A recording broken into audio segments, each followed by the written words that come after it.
So one of the question is, can you please elaborate on how you see the dangers of an ethno-racial unity project and the political possibilities of other forms of mobilization? And how does your model that explain the durability of ethno-racialization processes that are national and transnational? Can somebody elaborate on that? So the idea that political mobilization whose goal is to construct a ethno-racial unity is highly problematic. That is the opinion of the See, the approach towards SCs is manifold. It's not just political or economical or administrative as such. In every front, we have to make inclusive efforts. For example, this reservation policy is not the only thing, but we have to concentrate on that. That is one area which has nothing to do with too much of a politicalization, because reservation is a thing that has been won in the constitution. It's only the implementation part. So it's only the pressure that we exert on people that will secure us um, uh, our due share. There, I don't think in India we need any new kind of an act or a constitution to ensure our rights. All the rights have already been conferred on us in the constitutions in various ways, and in several areas we have been given privileged rights over somebody else also. It's only a question of getting it done. And we can't be hoping the governments to take so much efforts to do this. It is all we live in a democracy, and then we have to put our own pressure. So only such of those pressure groups who succeed in putting pressure, they win over. That is democracy. Therefore, we need a little more of group pressures to be exerted on the establishment. So this is number one. Number two, this plan process, we can do it as a standalone thing, independent of any talking about any politics. I don't think there is any particular political outfit which is very conducive to SC/STs in India, or which is particularly antithetic to SC/STs. Almost all the parties are alike here, whether it is Congress, whether it is BJP, whether it is communist parties, or any other provincial parties. They are all alike. They are all alike. They are all alike in two, three aspects. Number one, they will be only interested in giving favors after all, but they will not be interested in giving leadership to SC/STs. This is evidenced by looking into the structure of political parties. I'm not talking of the posts in the governments and other fields, but the posts within the parties. Like, for example, state level posts, or district secretaryships, or district or the union secretaryships. There's hardly any representation in any party. In any party, there is no party which is an exception to this. So, while most of them will be talking vociferously for reservation in government services, they will not be taking this up internally. So that is where we can politically gain. Political gain is not in simply getting a few ministerships. We have to get our due share the in the party structure. In the party structure.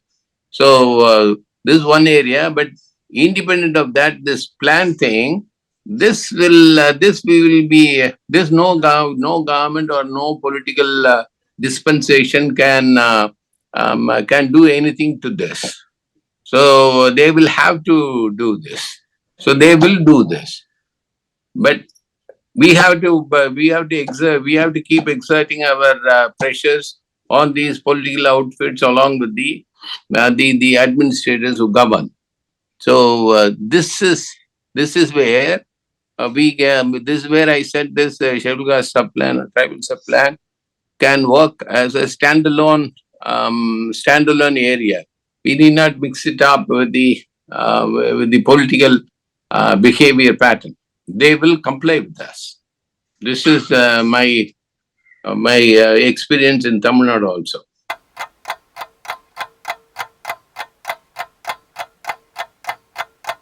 Yeah, okay. I think I have one question. So the Yes. question, um, so the SC, ST supply or anything, this is more general question also.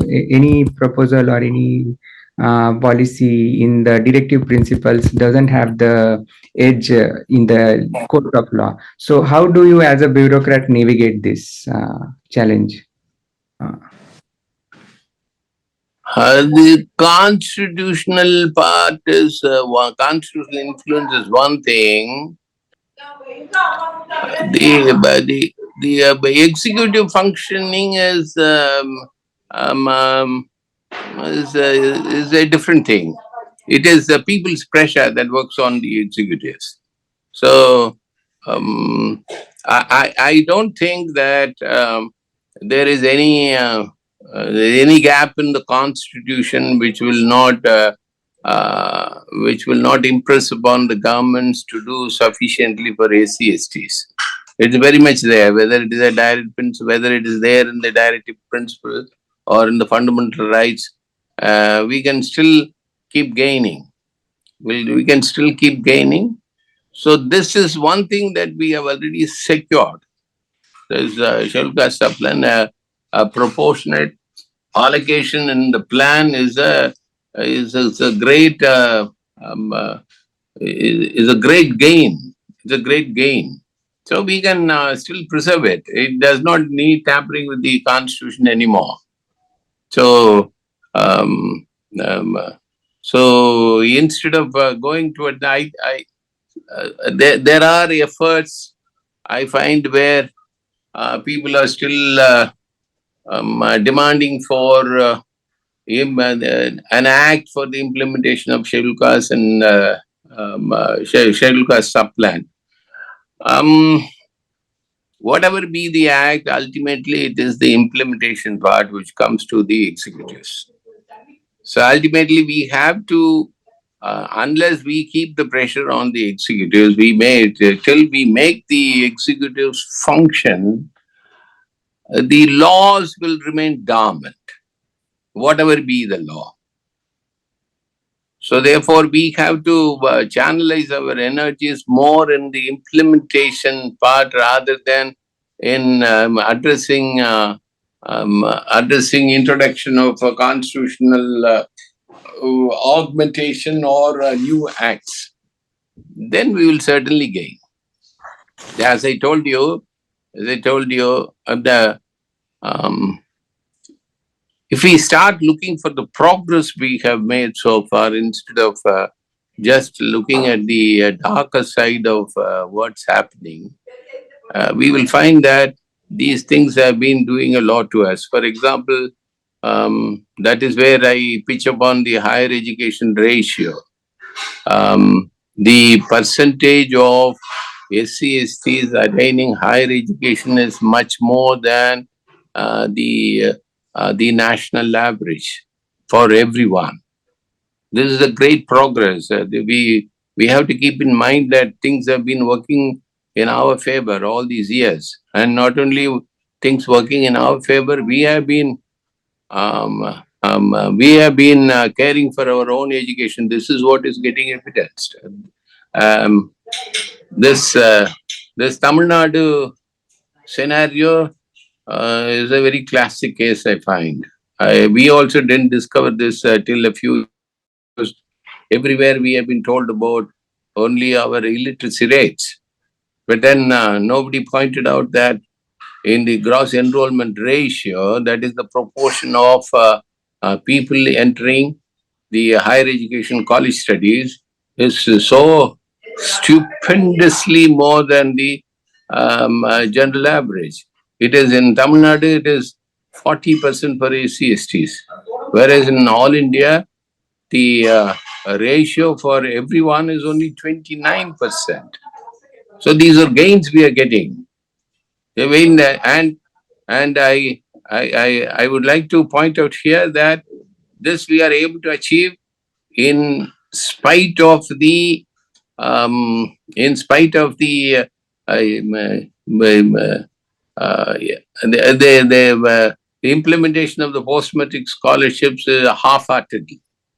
If it is going smooth, then I'm damn sure that this percentage in higher education will zoom up to 75%, which is the average for any developed country anywhere in the world. So this much is possible. Therefore, let us concentrate on what is already given and making the best use of this. Then we will be able to sail smoothly.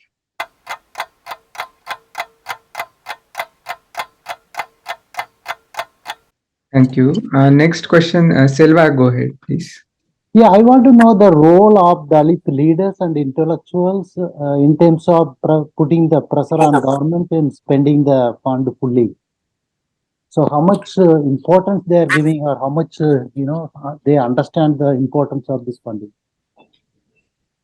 We can't be saying that this is not happening, though there is a prevailing view that the SC legislators, the parliamentarians are smug over these issues. I don't think that is what is happening. The parliamentarians have been raising these issues sufficiently, though it does not get publicly known elsewhere. And in other states also, the politicians have done a great lot. For example, I can cite the example of the then Andhra Deputy Chief Minister, where I keep is Narasimha, and we should get to know this also, because he threatened to resign if the due share is not given in the scheduled caste sub-plan. He worked so well with the administrators there, and if Andhra could gain all this much, a lot of it goes to the credit of the then Deputy Chief Minister. In Pondicherry, the MLA Kandasamy he was so vociferous about, though it is a small territory, he was so vociferous and he did a lot over there. In Tamil Nadu also, we have been engaging these politicians, not only from Vidudalai Chirthigal or Pudhiya Tamilagam doesn't participate in these affairs anymore, but we are able to interact with people in the ADMK, DMK, CPM, CPI, all these parties. We have annual plan discussions in state level civil society meets where we invite these people, they come, and they also at the time of budgetary meetings, they interact with us for issues to be raised, and then they to a great extent, to the extent that they can do, they have been doing. And of course, if it all depends upon what is expected from the people. That is how either the executives or the politicians will act. If we are expecting them only to intervene when something befalls on us, and they will give their attention mostly on that. So what is happening there? What is the atrocity that happened there, here?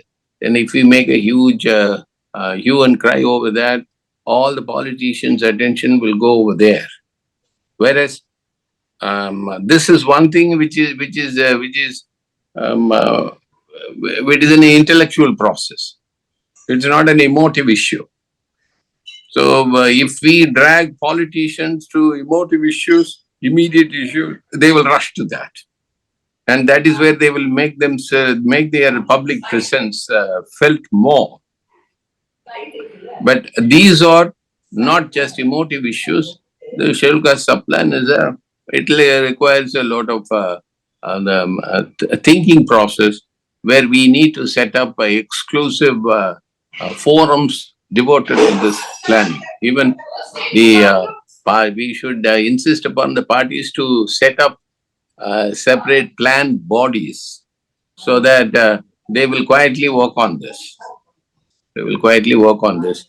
So, but what I feel is there is always a general feeling that the Sandor politicians are not doing sufficiently.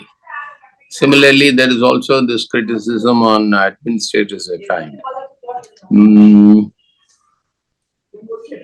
but what I find is there is it is not their own, we can't be, it's not an unilateral negation of their responsibilities towards SC/STs. It is both ways. We have to encourage them. How does the civil society engage the administrators? How does the civil society engage the politicians for our own, in our own direction? It is not sufficient that a politician or an administrator has emerged from these communities. Per se, this will not make these individuals turn towards these people. It requires a high level of not only sensitization but also a practice.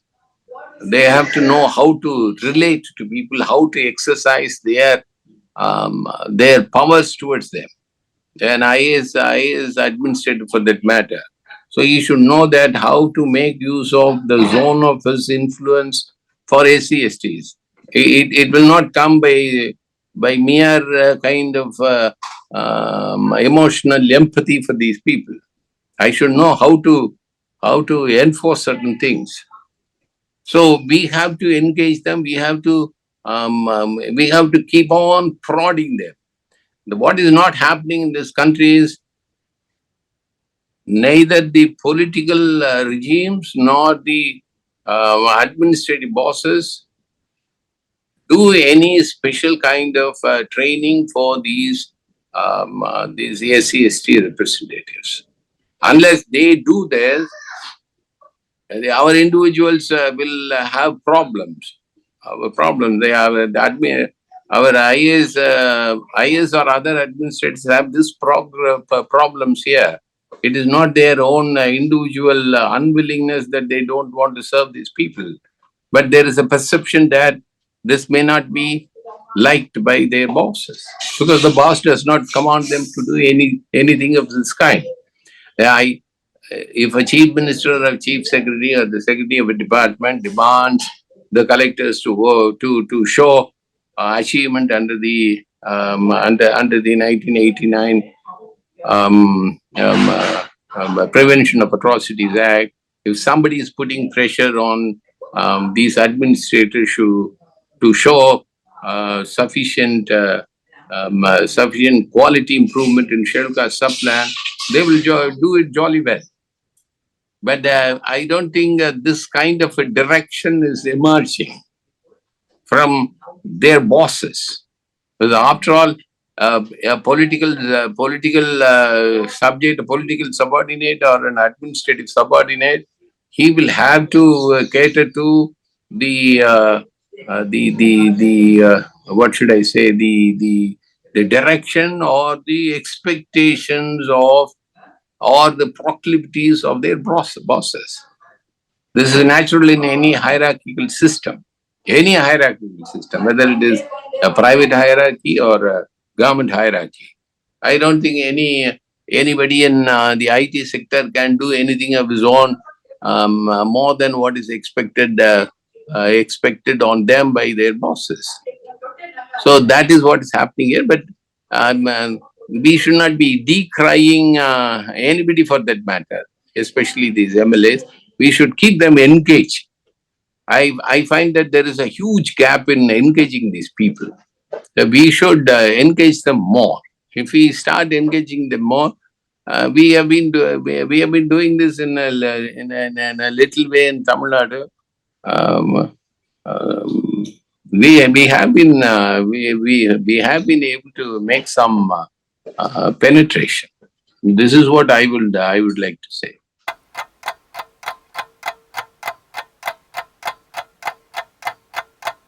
Yeah, hi. Thanks for the talk. This was wonderful. All along, I've been hearing that with respect to appropriation committee, the freebies that are given in Tamil Nadu by the Dravidian parties all these years, either it is television or a free fan or something, the money that is allocated for SCST funds are given to the freebies.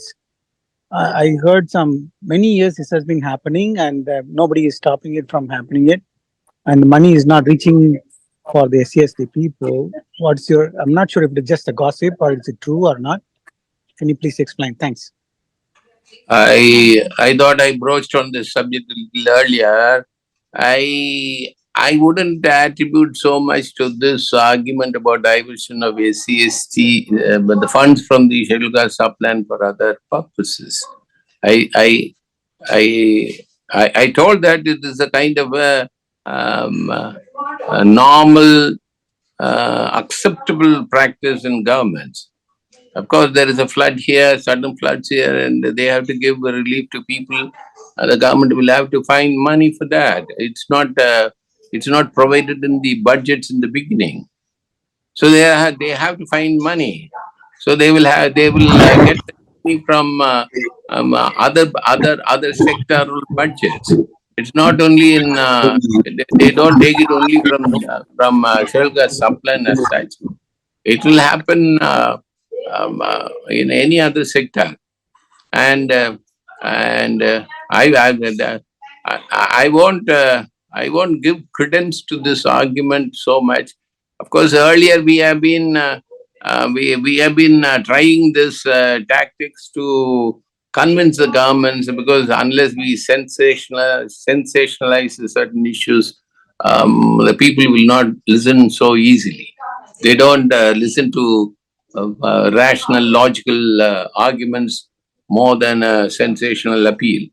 So to that extent, we can keep them on the we can alert them every now and then, but there is not much to regret about that. So this diversion of funds or non-utilization of the budget provided initially is a common thing to all sectors. There will always be savings in any budget for any sector, agricultural sector, industrial sector, whatever. There will always be some savings. And if you see the overall budget, there will be at least a 10 to 20% non-utilization of the budgets provided every year. So there is nothing particularly to regret so much about the scheduled caste subplan. So that is where more than crying hoarse about these things, I'm saying let us get more funds for new things, instead of weeping over a seepage of 1,000 crores money. Let us get at least 100 crores of fresh money for fresh schemes. That's an enormous gain. It's an enormous gain. So the thing that we are now trying to impress upon the governments is, see, spend at least 3% of the allocation under scheduled caste subplan for ever new things. Tamil Nadu budget 17,000 crores. Out of this 17,000 crores, you give us just 3% of 5% on new schemes. New schemes were keeping only SCSTs in mind, like this Annal Ambedkar Tolil Munnodi Thittam, where the money 100 crore goes as subsidy exclusively for SCs. There are other common schemes. There are other common entrepreneurial schemes. There also the SCs get their share, but this is an exclusive flow. So let's get it. Even if I get about get about 500 to 1,000 crores a year, I'm saying, in a state, this is going to continue year after year. And every other year, I should be gaining another 500,000 crores. So in 5 years' time, I would have got about 5,000 crores of exclusive flow for ACs. So this is what we have to impress upon the governments and not talk so much about um, uh, this diversion of money or unutilization of money.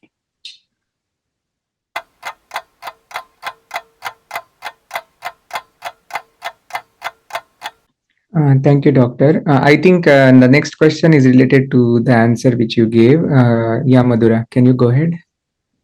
And then after that, we will close.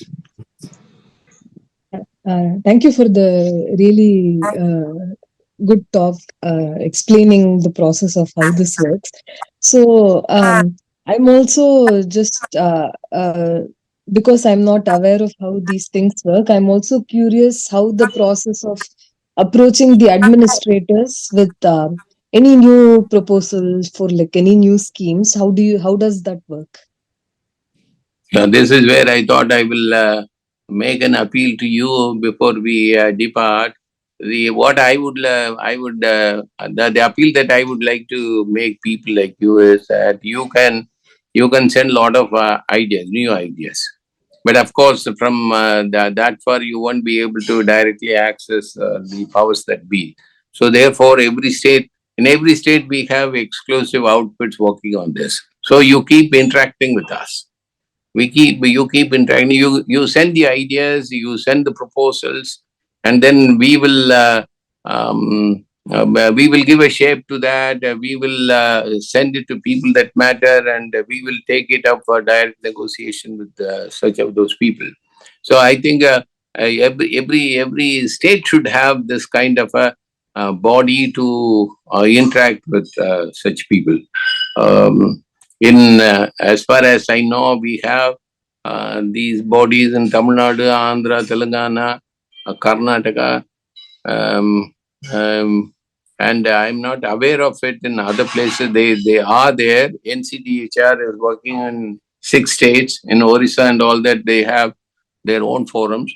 So you keep interacting with them. You keep sending your ideas, and then the appeal that I would like to make to you is you as a forum, as either AKSC or ANA, you should send memorandums to the chief ministers. Send it directly, whatever that you want.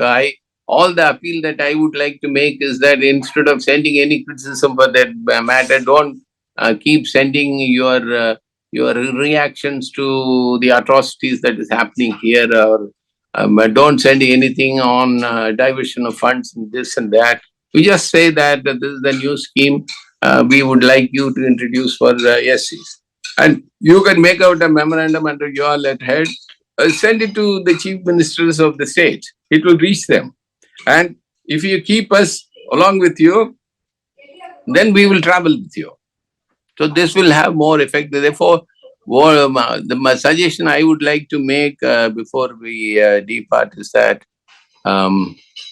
in addition to whatever Zoom meeting that you are holding, we can also help you engaging in Zoom meetings.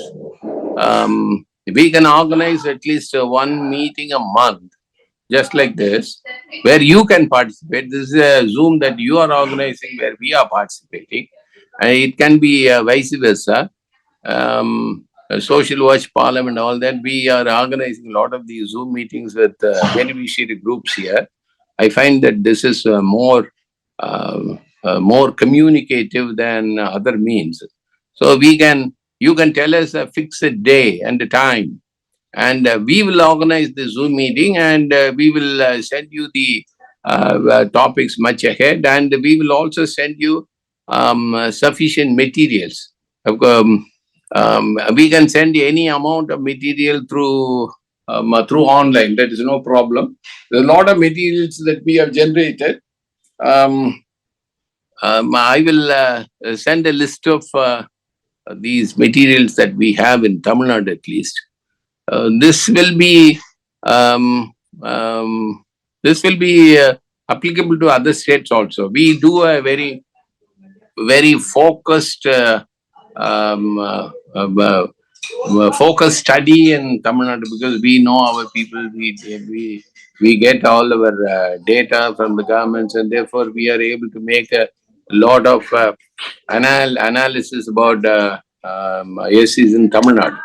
This will be applicable elsewhere also. Every state, people from different states who are now abroad, they can relate to their own states, where you will find a lot of such groups. You have to find them and interact with them. In Tamil Nadu, there is no problem. There is a set platform here. And the other suggestion I would like to make is, please mobilize your people to make investments, make use of the scheme that I mentioned to you, where you can make investment up to, but there is no ceiling on the investments to be done, the project cost as such. But the subsidy is limited to 1.5 crores. That is 35% of the project cost, or 1.5 crores, whichever is whichever is the least. So that is very sufficient money. Individuals or collectives, you can invest directly here. We will facilitate that, or you can join partners here. There are a lot of partners here. There is also a startup for SCs. That is a little enigmatic thing for my perception. But this is a new thing that has been made out in Tamil Nadu only, where the government is giving 100% as an equity participation. That is about 30 crores is the budget. Now 50 crores is the budget. Last year about 10, 15 people got about 1 crore, 2 crores, 3 crores and all that. That will be invested as a share of the government in the project. So this is for startup ventures. I think already our friend, what's his name? He has already come down here for holding certain meetings on angel funding. There are some of our people are there in the angel funding group. I find, and they have come down here in November last year for some meetings with officials. So that also you can make use of. Then the other thing, other proposal I am giving you is that there are institutions which we can take over. I'm saying educational institutions. On our part, on investments by exclusive SCs, we are running a matriculation school in Theni district since 2004. It has now come up quite well. And in Bodhi again in Theni district, we are running the polytechnic on behalf of the owner, who is a Muslim gentleman in Pudukkottai. He is ready to dispose of the institution. So, if you can mobilize funding, you can address to governments. The government will also put in a share of money, and we here in the local partners, we will also put in our little bit of share. We will look after the running of the institution. You can make your investments here. So these are the things that I'm suggesting. Please send your suggestions to us, whatever that be, on new ideas. Let it be whatever. Then another thing is, if you can, this overseas scholarship is catching up in the southern states. Tamil Nadu is giving about 20, is already given 25 scholarships of 30 lakhs and above per course, PG courses. Andhra and Karnataka, I think, are giving about 100 scholarships a year. So, you people over there, you can interact with the academics there and try to get admissions for people here, and we will be able to get the scholarship for them. It will be more or less sufficient for meeting out all the cost, including the tuition cost and the stay. So these are few things. Um, so please let us know where we can be communicating to you, either online or telephone. We would love to send more materials to you. It will be a little longish. It will take some time for you to go through them, but better you take it, and we will also let you know the programs that we are running month after month. So there also you can you can participate in whatever way you want to participate. And whenever you people are traveling this side, please let us know a little in advance. We will engage you in such of these meetings.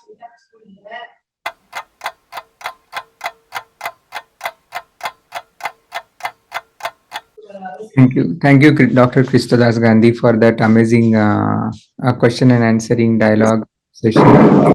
I think a lot of us have got new ideas from this session. For to sum up, thank you for impressing that the importance of new schemes rather than critiquing the lack of expenditure. Also not just stopping at bridging the gap, but exceeding the gap with exceeding the current situation with more emphasis on higher education and entrepreneurship through through exclusive forums and planned bodies, and engaging the civil societies participation through appeals directly to the government offices, chief minister offices, and basically strengthening the government and government programs and institutions through this whole process, so that this need and diversion of the philanthropic arm of the neoliberal state is avoided and stopped. This is a very important discussion, and it needs a deep dive also. So thank you for inviting all of us to another more deeper sessions, probably, where we can collaborate and gain more experience and education on how to get ourselves involved as well as engaged in this whole process. Thank you again, and I thank all other participants and join us for our future talks and events. With that, I'll close this event. Thank you. Thank every one of you for giving a very bright start today. The dawn was brighter than the days before. All the best to you. Thank you. Thank you.